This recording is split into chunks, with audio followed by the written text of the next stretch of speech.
this dent through to me, what people thought, were they interested enough to go and actually read it? And it was probably about 90% ratio that weren't interested. And I think sometimes when you look at these leaks and what they're saying and what countries' views on the other countries and what ambassadors have said to other ambassadors, I think sometimes it can be more harmful than it can be good. I know the public has a right, or wants to have a right, to know all the information, and it should be open, and we need to know what governments are doing, etc. But I sometimes think that there's nothing really achieved, certainly with the latest Wikileaks that have been revealed. I don't see what it's achieving by us reading this. Maybe Roy could answer that. I'd like to had this conversation today, and my reasoning was basically we've been trying to explain to people to be more skeptical about things they read in the papers and things they hear from people, and especially from radio. It's things like that allow you to equip people with the skeptical type of skills and with scrutiny, distrust. Because as far we probably know, as you said before, people don't exactly say behind closed doors the things they say diplomatically to a person's face or to a camera. But a lot of people don't know that. I do find increasingly people very much trust the media, especially BBC, and the people they've been seeing since they were like 5, the older and the elderly presenters. They trust these people because they get lots of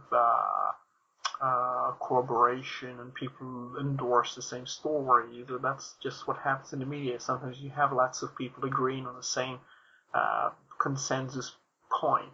So when you hear it many times, you think this is true. When you find out that there is something a bit more complicated you never heard of before, then you start to get confused or fearful that your sources are not quite as reliable. And there are lots of examples like that. One thing that I actually found quite funny is the whole people try to push the idea that WikiLeaks is a CIA operation. And now, as far I'm trying to be open to ideas in general, but this one was just really quite crazy, and people could not show evidence for it. So that's just kind of a thing I had an argument about today. I spent like 20 dents or something just talking to certain people who are trying to push this point of view and trying to explain why it makes no sense. So. One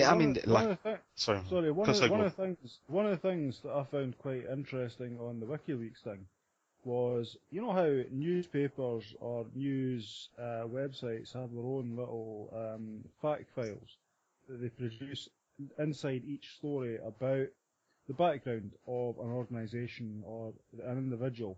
And at one point on the WikiLeaks thing, they keep putting this is bbc.co.uk for those who are interested. When they look at a WikiLeaks story, the little fact file that appears in the middle of the story, and it gives it's like an unordered list of like 6 or 7 facts about WikiLeaks and about Julian Assange. And one of the things that struck me was the wording, a secretive Australian. And I'm like, hang on a minute, see, and the next thing it says, he has a background in computer hacking. And I'm like, the next step is, I'm sure they missed out one that says he lives in a volcano and he strokes a white cat.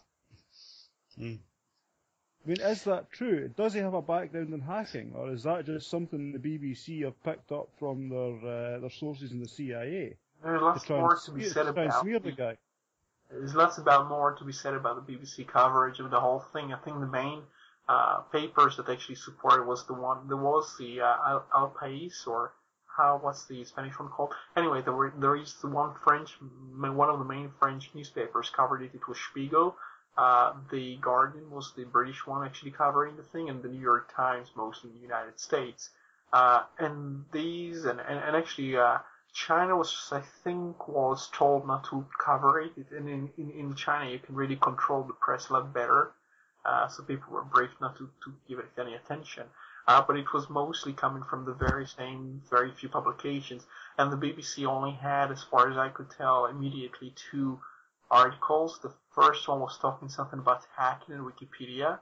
And I think they were talking about the site being under a denial of service attack, which basically it's nothing to do with hacking. It's just the site being attacked, which I felt kind of a strange headline, something with hackers. And the other thing was the main story about WikiLeaks was the U.S. is very angry at WikiLeaks or something like that, the headline. And I said, hold on, that's not a story, that's a response to the story. So where is the story of this thing being leaked? No, the first story is, well, the U.S. is very angry about something. What's this something? Well, we haven't covered this yet, but the U.S. is very, very angry about it. And some people pointed out and passed around the message that the BBC is not interested in putting the news up. It's just treating this thing as some kind of a crime or a scandal, and just and that's just the typical, I think, quite the typical response from the BBC to things like that. Yeah. If you two are happy, we can move on very quickly to the next topic. I apologise, but I just wanted to. I did say on Dentica that I was going to make a response on the show because it was easier than typing a long-winded draft that would cover about 7 or 8 dents.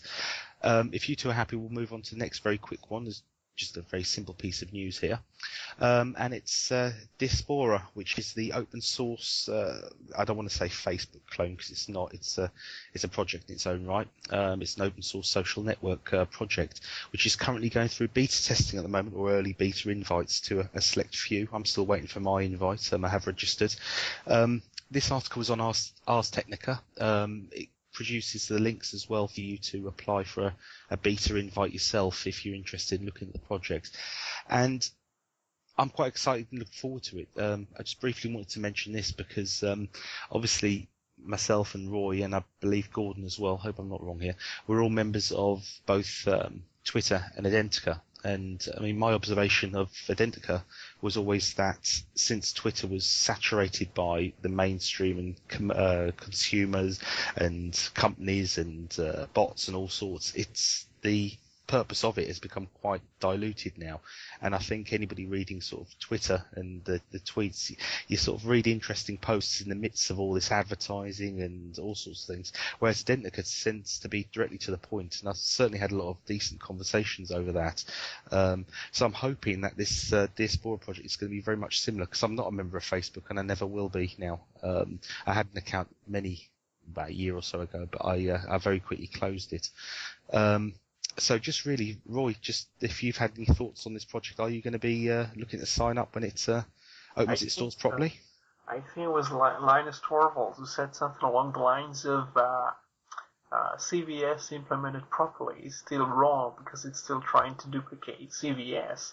And my kind of approach to it, well, if people don't like Facebook, why would they want a clone of Facebook or something that's supposed to be a replacement for Facebook? If there is no need for people to catalog their friends and relatives and everything else, why try to find something which implements something similar? But I think that's the first. So I was just going to say, I think Facebook though, and I could be wrong here, so I'll hope. Correct me in a second if I am, but I think doesn't that Facebook have some sort of issue over your material when you upload it, your pictures and any other sort? I don't think copyright was the main issue. I think it's more of a their business model is trying to sell away your privacy, so they know people like to snoop, and they try to provide sniffers and nosy people all kinds of access to people's photos and people's correspondence with people and who they're connected to. And as long as they can provide you the insight or allow you to play around and sniff into people's lives or some ex-girlfriend's life or something like that, people will come and visit and view all kinds of advertisements. That's the business model. If they were just offering you some profile that says, well, this person is, 20, 21 years old and and this is his profile picture and that's it. Then you subscribe to the site, you watch this, and that's it. But people upload albums and they correspond with people, and there is it's kind of like a mall, it's kind of like a mall in a sense. But and isn't to hang out? Isn't Diaspora sort of offering that option to be nosy without this sort of added strings? I'm not sure what people want to put their things on the database of some, Mark who calls people, you know what Mark Zuckerberg, you know what he called these users? Yeah, I did read an article saying it was idiots.